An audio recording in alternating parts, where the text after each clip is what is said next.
saya tiba di Palestina, turun di Masjid Aqsa, saya sholat, saya imami para nabi-nabi. Nabi-nabi ini 120.000 orang. Bagaimana bisa? Allahu a'lam. Nabi sampaikan, saya imam. Lalu kemudian saya naik di atas burak, saya mi'raj ke langit. Di langit pertama ketemu dengan Adam, langit kedua ketemu dengan Nabi yang bersaudara sepupu, Isa dan Yahya. Langit ketiga ketemu dengan Idris, langit keempat ketemu dengan Yusuf, langit kelima ketemu dengan Harun, keenam Musa, ketujuh Ibrahim alaihissalam. Tentu kisah Isra Mi'raj panjang ya, karena perjalanan antara Mekah ke Palestina itu selama perjalanan Nabi SAW diperlihatkan tentang jenis-jenis azab kubur. Saya nggak ceritain di sini. Yang jelas Nabi SAW ceritain semua tuh, apapun yang terjadi. Saya ringkaskan saja. Kemudian waktu Mi'raj ke langit, Nabi SAW ketemu dengan nabi-nabi ini lalu ngobrol. Sempat ngobrol sama Adam, ngobrol sama Yahya dan Isa, ngobrol sama Yusuf, sama Idris, sama Harun, sama Musa, sama Ibrahim alaihissalam. Tapi yang masyhur riwayat adalah Nabi SAW banyak berbicara dengan Musa. Pada saat menerima waktu 50 waktu sholat, beliau turun di langit ketujuh. Ibrahim tidak ngomong, langit keenam Musa tahan. Lalu bertanya, berapa yang diperintahkan umatmu hai Muhammad? Berapa yang Allah perintahkan? Kata Nabi SAW 50 waktu sholat. Minta keringanan, umatmu tidak bisa. Lalu kemudian Nabi SAW kembali, minta diringankan 5, jadi sisa 45. Ditahan lagi sama Musa. Musa berkata, berapa hai Muhammad? Kata Nabi SAW 45. Masih berat, minta ringankan. Terus saja Musa AS menahan Nabi SAW 5 sampai sisa 5 nih.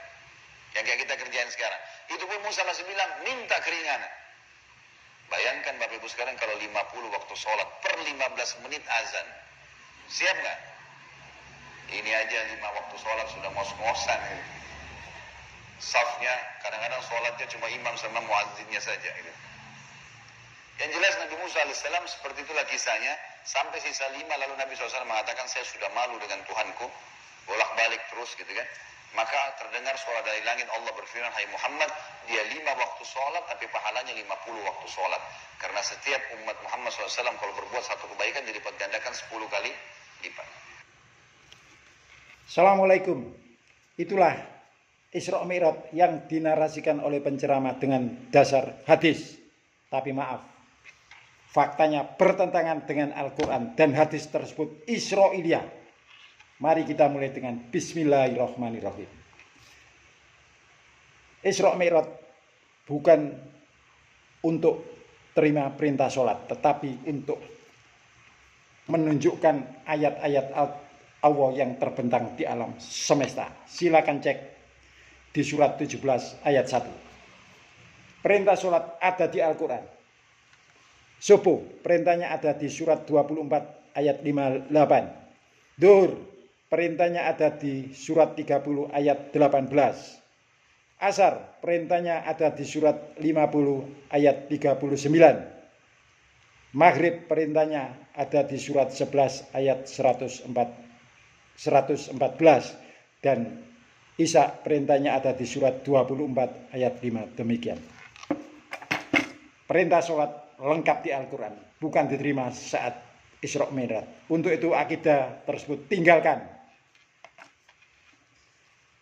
Perintah sholat dimulai sejak zaman Nabi Ibrahim, sebagaimana beliau berdoa agar generasi berikutnya menjadi orang-orang yang mendirikan sholat. A'udzubillahi minasyaitonirrajim. Bismillahirrahmanirrahim.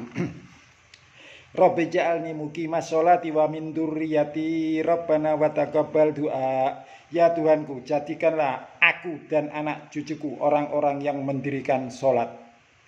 Ya Tuhan kami, perkenankanlah doaku. Demikianlah doa Nabi Ibrahim agar kita menjadi orang yang mendirikan sholat.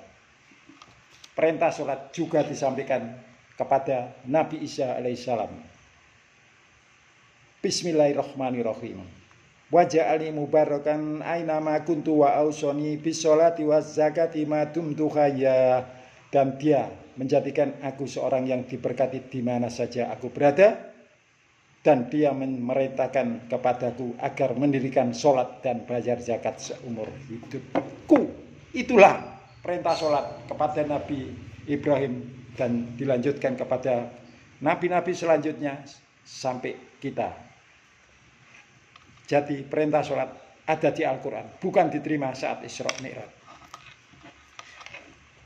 Perintah sholat yang dimulai dari 50 yang disampaikan kepada Allah kepada Nabi Muhammad dalam narasi Isra Mi'raj tersebut bertentangan dengan sifat Allah itu sendiri. Allah itu kan maha tahu dan maha bijaksana. Tidak mungkin memberikan satu perintah melebihi kapasitas hambanya. Sudah tahu.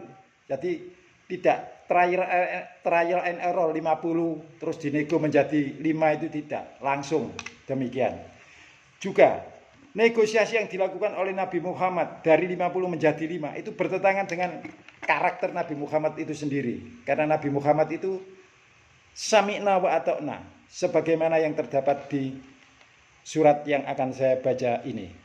Bismillahirrahmanirrahim. In tattabi'u illa ma yuha ilayya wa ma ana illa nadhirum mubin. Aku tidak lain hanya mengikuti apa yang diwahyukan kepadaku dan aku hanyalah seorang pemberi peringatan yang menjelaskannya. Demikianlah. Jadi Nabi Muhammad tak mungkin melakukan bargaining position agar diturunkan menjadi 5. Itu narasi omong kosong, cerita doang, bertentangan dengan Al-Quran, friend. Tinggalkan. Hadis ini Isra'iliyah. Indikasinya ini yang menjadi penasehat agar melakukan negosiasi menjadi 5 Nabi Musa. Dan itu nabinya Bani Israel. Kenapa tidak Nabi Ibrahim yang merupakan garis keturunannya langsung? Itulah yang perlu kita pikirkan. Kalau ada hadis itu kita perlu pikir secara jernih dengan akal yang normal, bukan dengan pakai tergesa-gesa. Ketemu para nabi di langit itu cerita bohong, bertentangan dengan Al-Quran. Ketemu Nabi Adam, nabi selanjutnya itu tidak sesuai dengan Al-Quran. Bismillahirrahmanirrahim. Qul la ya'lamu man fis samawati wal ardil ghaiba illa wa huwa ma yas'uruna ayyana yub'asun. Katakanlah, tidak ada seorang pun di langit dan di bumi yang mengetahui perkara gaib kecuali Allah, dan mereka tidak mengetahui bila mereka akan dibangkitkan. Dah selesai itu cerita doang, ngomongan, bertentangan dengan Al-Quran. Di langit tidak ada kehidupan. Mengimami para nabi 120 ribu nabi itu bertentangan dengan Al-Quran. Karena nabi semua sampai sekarang sudah meninggal semua. Dan tidak mungkin hidup dan atau dibangkitkan oleh Allah. Karena kalau itu terjadi bertentangan dengan Al-Quran. Surat 23 ayat 90 sampai 100. Silakan cek karena kesempatan yang ada terbatas. Itulah koreksi atas Isra Mi'raj yang dinarasikan berdasarkan hadis. Faktanya bertentangan dengan Al-Quran. Untuk itu tinggalkan akidah ini. Karena mengingkari Al-Quran dan resiko mengingkari Al-Quran adalah berat, friend. Dosanya besar sekali. Demikian. Mohon maaf. Saya harus menjelaskan dengan gaya yang berapi-api karena kebenaran harus disampaikan secara tegas dan lugas. Wassalamualaikum warahmatullahi wabarakatuh.